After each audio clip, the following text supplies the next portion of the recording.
so let me run you through it. First and foremost, let me explain what's changed. So before, you would see the Pokemon on your little list, 1 to 9, showing you the closest one on the top left, I believe, and the furthest one on the bottom right. Now, the list order doesn't matter at all. So just because a Pokemon's on the top of the list doesn't mean it's closer than a Pokemon on the bottom. What it does mean, let me bring up the picture here right now, is that all these Pokemon are within a 200-meter radius of you, and vice versa, you're within the Pokemon's 200-meter radius. So mathematically, you can actually pinpoint every single Pokemon's location. The first step that you have to do is find the edge of the circle. So you walk in a direction until the Pokemon disappears, and once the Pokemon disappears, stop. So now you have one edge of the circle. What you want to do now is turn 180 degrees and walk backwards, all the way backwards, again until the Pokemon disappears. Now you have another edge of the circle.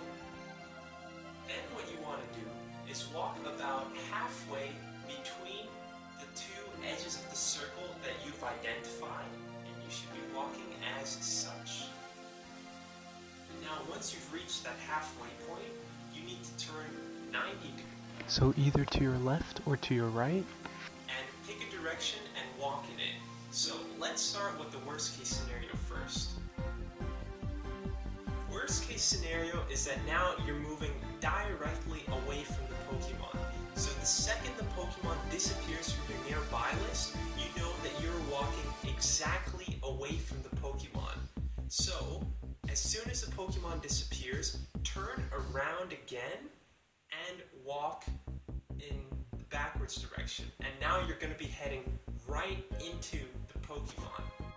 So the other scenario, when you're at the halfway point between the two edges of the circle you've identified, is that you turn 90 degrees and you're already walking straight to the Pokemon.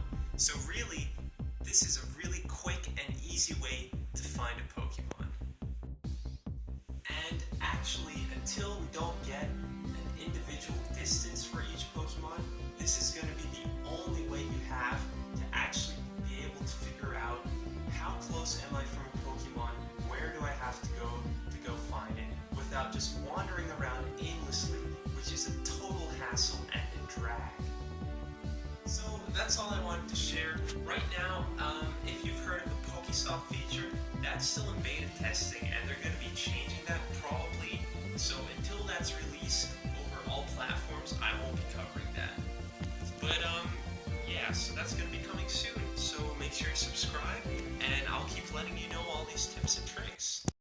If you like what you saw, be sure to subscribe for new videos every week.